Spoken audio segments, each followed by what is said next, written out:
so much is because whenever you have any sort of internal injury, like a tendinosis, your body branches out a little bit of those nerve endings just sitting there. So it can start that pain loop, right?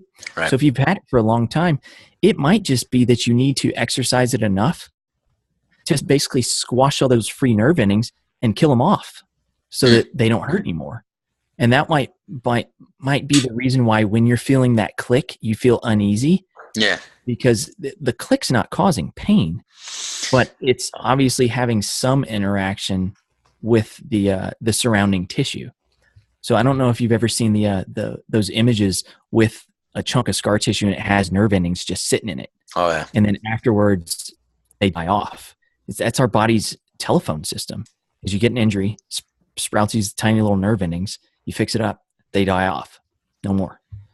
So it's crazy, but it could be no damage to the tissue, and you just got some leftover residual pain just from the little sprouts. And you kill them off, done. You're fine. Yeah, it makes a lot of sense. And I think Raj's point makes it, I think, even more applicable in the sense that I feel like I've been really close to that cusp of being able to do some overpressure, get a little bit more load in there, and it's been okay. Mm-hmm. And then I just get lazy, like 99% of people. And No. But it would look like a whole different monster, man. If you had what the McKinsey world calls a derangement, which basically you would lose motion. It would get more stiff. That's like people that have dislocated their shoulders before. They get a derangement-like symptom to where they try and like throw a football or something and they literally lose motion. And it just takes an internal rotation the majority of the time, 70, 75%, and they'll gain external rotation. Right. So it's nuts, but that's what happens. Daily. It's amazing. All the time, man. All the time. Yeah. And so with your knee, if it was a derangement, what we'd see is you would do squats. And as soon as you would do those heavy squats, one set would be decent. The next set would be more stiff. The third set, you'd die. And the fourth set, you'd be like, screw this. Or your knee would lock up so much, like just trying to get down to parallel, it would kill you. And so you would notice that. And I didn't hear anything about that. So it's, I'm not going to say obviously because nothing's ever 100% certain, but from my history of seeing bus loads of people, just like triathletes, high level lifters, everything, that is a tissue dysfunction classically. Yeah. So do the work. And in 2 weeks, man, you're going to be like, it's fine. It's no big deal. 2 weeks. Like it'll be tough to reproduce your symptoms again, even with heavy squats or long runs. I love the clinical aspect there. I also really loved Will's follow-up question, kind of the the meat and potatoes, the technological. Let's talk the logistics of the telehealth platform now. Yeah. So what I do, and just to clarify every little piece of it. So PT Live's it's just like the intro. So if you have a telehealth a website, let's say you're setting up telehealth, right? It's super easy, even with like Wix or WordPress or anything. You just basically get a scheduler on there that hooks up with your Google Calendar, and that way it's an easy integration to where you can have that information on your phone. And then what I would do is I would have a pay before entering the actual treatment itself. And I think Doxy.me is a good platform, and it actually will process the payment for you as well.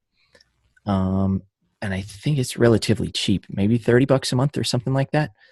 But I'm charging on Amwell and just starting up in those areas. I'm charging like $150 an hour, because honestly, if I'm only going to see them once a week for a month, like logistically, I know that if it's a high level athlete I'm treating, I'll dump all the information. I'll write up a plan, but it's not hard, man. It's not rocket science. It's usually one exercise. Look out for these two things and do it. That's it. Yeah. And so I might throw every couple of days, I might actually type up, there's different things that you can plan your emails. So you can type in an email and say, hey, just checking in on you, and set it for 2 days from now, 4 days from now, 6 days from now. And that sixth day have something saying, hey, we're meeting again on this day. Don't forget, I'll see you tomorrow. So I'll have it all set up and ready to go to where after we finish this, I'll type it all up. It'll take me 15 minutes. I'll write some little notes down in somewhere that is just for me to look at. And it's not a super detailed note. It's just basically left knee lateral dysfunction, what the exercise they gave you. And I would write that in the plan for me. I would also write it and send it to you of what I thought. I'd include that video that I showed you. And then just through that, man, it's literally, I'm done with the whole thing in 15 minutes. You'll let me know if anything comes up from those emails that I already sent to go out. And then when I see you next week, we'll test it again, and it'll be a shorter visit, maybe 25, 30 minutes max. So can you tell us how you get from the PT Live chat interface to what you and I and Raj and Will just jumped on? Yeah. So I showed a little bit of it, what you can do with the PT Live interface. You can actually put a setup script to where when you're chatting with somebody, you can copy and paste that script in that says, if you want to talk to me directly, here's my Zoom link, copy and paste it in a browser, and it'll open this up. So like I did that today, and I could copy and paste it from that live chat, and then it pops this open right away. Now, the whole goal of PT Live is just basically to screen the patient and almost act like a funnel to get those people who are on a website looking for information to be able to talk to a live PT, and then kind of give them that confidence that this is a good place for them to go. Sure. That place can treat their symptom, which we already know about because it's auto-funneled from the drop-down list of injuries. If it's not in that drop-down list of injuries, they don't treat it. So any patient that picks one of those in the drop-down list is already pre-qualifying themselves. Yeah. So the whole thing is just to answer those high-level questions and then get them scheduled for an initial eval. So the thing that can happen with PT Live and a telehealth system is you can do it the exact same. It's just that visit that would normally occur in the clinic would then just occur with a telehealth meeting just like this. And Zoom has a HIPAA compliant platform too.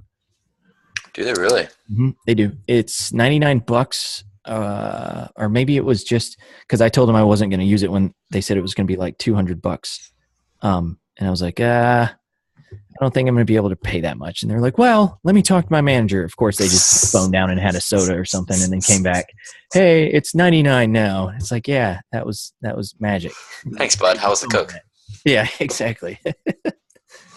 So it's not too difficult. Like this right here, this could be an all day thing. I see you. I guess that's what I'm curious about, Rob. Could we, let's say, I don't know. Start a cash clinic, man. Start a telehealth cash clinic. Well, that's what I'm curious about with the HIPAA stuff. So for example, let's say, I have a friend who having back issues and I know Raj does telehealth and I just don't have time. Right. And so I say, hey, you should, meet up with my friend Raj. He'll treat you online. Is there anything against doing what exactly we're doing right now, hopping on Zoom, charging someone money for it? Not with, as long as they're in, what is it? They have let me get this right because I might mix it up. Do you build for something other than physical therapy? As long as you're licensed in the state that they reside in. So it's all based on where they are right now. You can be wherever as long as you're licensed in the state they're living in. And an easy one right now, Amwell is letting everybody sign up and make your own digital physical therapy clinic. Like it's free. And so if you want to get on, you can go to Amwell and register. I think they do. It's like, I think it took a day, maybe 2 days to get back to me after verifying my license. But after that, you basically have a clinic set up with a link you can send people to, and your schedule is already set up as well. And they cover all the HIPAA compliance and they cover the payment. And there's going to be bus loads of companies that come out just like that. How much is that service? None. It's free, man. It's free. So they're doing this right now to grow their user base or their professional base. And they're pushing really hard in Texas, which I'm going to end up probably getting. Why am I getting all these messages? 7:15 at night. Sorry. I'm probably going to get my license back in Texas because the population there is massive. And if Amwell is going to throw marketing dollars at Texas, then there's going to be a flood of people coming in. So logistically, the easiest thing in the world would be to get licensed. And the licensure compact goes all the way through, which is the middle of 2018. If you get licensed in one of the bigger states, California might take forever. So I'd probably put that on the plate for a later time. But Texas is easy to do. And any of the popular ones that Amwell's pushing, they're doing all their marketing or all your marketing for you. So you don't have to market. And you have a free platform, and it does payment processing, and you set up all the payments to whatever you want to charge. So it's pretty much a set it and forget it type of system. So for someone like Nick and I, who are only licensed in Pennsylvania, we could Mm-hmm. only see people in Pennsylvania. Yep. Until the licensure compact comes out. And then you can get a license in one of those 14 and then blanket. Is that to do anything? Mm-hmm. Or let me backtrack and ask, is that something like in order to do what you just did with my case? Yep. You need to be licensed in that state where that person resides just to do what you did. Yeah. So, but you never if I'm strength trained you. Yeah, if it's something that's, of course, you have to keep your license as the top license above all the other things that you provide. Right. But it's yeah. I want to be dumb for a day. If you want to be what? Dumb for a day? You could be. That's fine. I am, but like, dumb down my license. That would be cool. Oh yeah, I know. It's goofy. It's like, what's this tiered system that we have? It should just literally be, hey, I do this. I know how to fix this. Here, let me teach you how to do this now. Are you sending in documentation at all? I mean, it's cash at base, I assume, right? Cash based, yeah. So I just have some notes for myself, 2 paragraphs, but my documentation is squat. Nick B, because I'm being compliant. B, comma Nick. D-O-B. Yeah, exactly. And then just freaking write down some stuff, what I think it is, 2-3 sentences, what I sent you home with. That's it.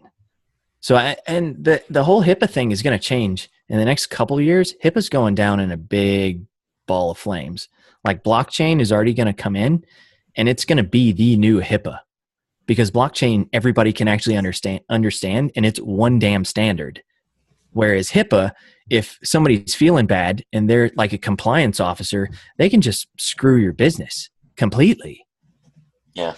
Just because they want to pick on you. And then you have to provide evidence saying that you're HIPAA compliant to get all your money back if they took money away that you got through. The easiest thing they'll do is say, you weren't HIPAA compliant. It's X amount per instance. And oh, by the way, we're going to take all your Medicare money until you prove to a judge that you were compliant and that none of this was fraudulent. They can crush your business. And I've seen it several times now. And oh, by the way, those compliance officers, here's another thing just to keep in the back of your mind, how bad this system is right now. Those compliance officers can go out on a witch hunt, and they can say that you're not HIPAA compliant and say that you're fraudulent. They get paid a percentage of the money that they take out of your bank account and make you justify to get that money back. They still get that percentage amount.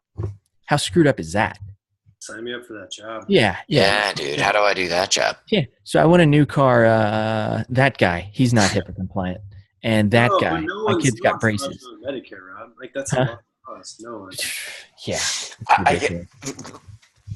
Go down this short example here with me, because so many of us, Brianna's a great example, right? So many of us are going to be in a gym or a CrossFit box. Mm-hmm. We want to be the presence in that community. And Will is working out next to me, and he's like, dude, for like 6 months I've had this shoulder thing. Can you please look at it? And I'm like, nah, man, I'm treating a lot of people. My buddy Raj, he'll look at it. Now Will goes to Raj as an athlete, as a worker outer next to me. There's no physician referral, but all of a sudden Raj is looking at Will the same way you went through my case. And Raj is thinking, you know what, dude, you just need to continue with these simple exercise modifications. Yeah. I guess I'm having a tough time understanding if there is a difference between the diagnosis, the assessment, the evaluation versus having a friendly chat on Zoom. Raj says, yeah, man, Will, yeah, I know Nick's a good buddy of mine. You're buddies with Nick. I charge $50 though, kind of regardless for the Zoom thing. I'll charge you $25 since you're a good buddy. I'll give you the discount. We'll hop on for 15 minutes. Are we stepping into a gray area there, or? Nobody can tell you how to treat. That's the thing. Nobody's going to be able to step in, which Texas did back in the day when I first did direct PT. Texas, the Board of Physical Therapy actually wanted to step in and tell me that I couldn't do X, Y, or Z. And I was like, hey, if you want to sit next to me all day and tell me how to treat patients that come in my clinic, okay, do that. And if you don't want to, and you say, oh, well, that would be ridiculous, then get off my ass about me doing telehealth, because it's the same. Right. It's still me using my logic, my assessment skills, and figuring out what's wrong with this patient and then giving them an exercise.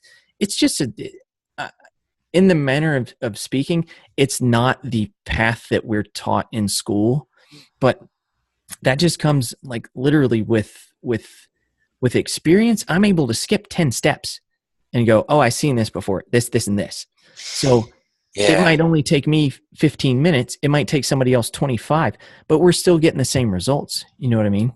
I'm wondering if that's a problem if I don't want to call him a patient, say what I did as an assessment, and instead rely on my exercise training and coaching like experience and say, you're a CrossFit athlete, you're having tough times doing this, modify it in such a way and try that for 4 weeks, and boom, now I cost you $100 for that short advice. But right. I mean, can we get away with that? You can get away with it. It's not even really getting away with. The big barrier here is just insurance. So insurance is going to dictate what you do and what you have to put down on paper and what you keep in a file. You know what I mean? But if you're doing cash pay, you need to make sure the patient's safe, keep files and documentation that actually you can look at and figure out what you're doing with that person. Other than that, man, of course there's the setup to have things HIPAA compliant, but other than that, that's it. I mean, you're just seeing patients, and honestly, the majority of people, if you can fix them in a few visits and show them what to do, and it's a telehealth visit, this is the greatest part. It's in the back of their mind that they have to do their stuff. Like, there's no magic hands to fix these people. So they have to take your advice and information that you gave them and act on it, or else they're just wasting their and your time. When the next visit rolls around, if they haven't done it, it's a waste of everybody's time. Right. And I've had that before, and I'm just like, hey, look, I'm just telling you what'll make you better. It's completely up to you to do it. Like, this is no weight on my back. If I was a car mechanic, I know you have a blown carburetor, and I can fix that and show you where to get the parts and how to install it and show you a YouTube video, and it's going to be you to fix your car. It's going to be completely up to you to fix your own car. That's it. And so if they come back and they're like, oh, car's still not running. Well, did you do the stuff I said? No. Well, how the F am I supposed to help you any further if you won't take the information I gave you and act on it? So telehealth is actually easier than in clinic. That's why I'm chomping at the bit to actually do this full time. Because just like I figured out what's going on with you, it's not rocket science. Like, nothing is rocket science about PT. Right. It's all just listening to what the patient is, figuring out if it's a tissue dysfunction, if it's a tissue problem or a joint problem or a cancer. And anytime there's flags in the back of your head, to the doc, get checked out. Any random fevers, that's the one thing. Any headaches, fevers, or falls, that's kind of my catch-all. And usually that will get somebody saying, I've had headaches for 2.5 weeks. I've had a fever on and off for a week and a half. All those abnormal things will pop up real quick. So if anything like that is going on, they'll know.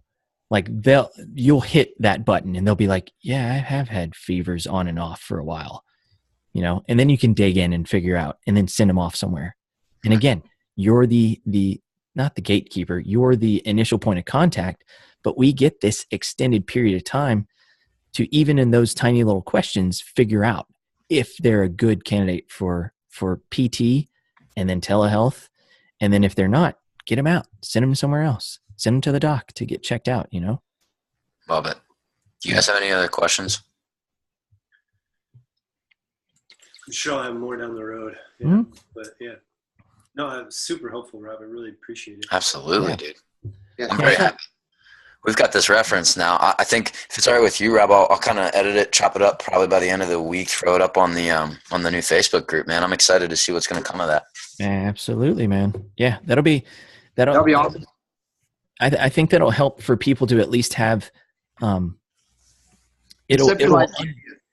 it'll unlock their brain of being in the clinic and having to use more assessment skills. Like that's all I'm doing is I'm listening and assessing. If I didn't have those skills and I just depended on these, imagine how much I'm missing by not listening.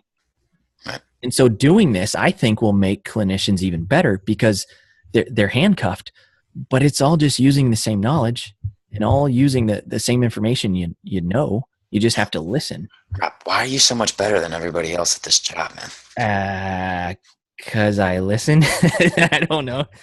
I got lucky as shit and got to work with Mark and Scott for 2.5 years. That's that was awesome. it. I mean, that's the big thing is this is the conversation I had 15 years ago when I was a student. I mean, this was it. This was basically, hey, open your ears. It's not hard. All the crap they taught you in school, most of it can go out the window. I mean, as much as like monthly mastermind with you, Rob. If you want to, that's fine with me. Yeah. It doesn't even have to. We can just all hop on and just talk about a case, or all hop on and bring somebody in that has an injury. I would love to do it under the framework like this of telehealth. Like, yeah, totally.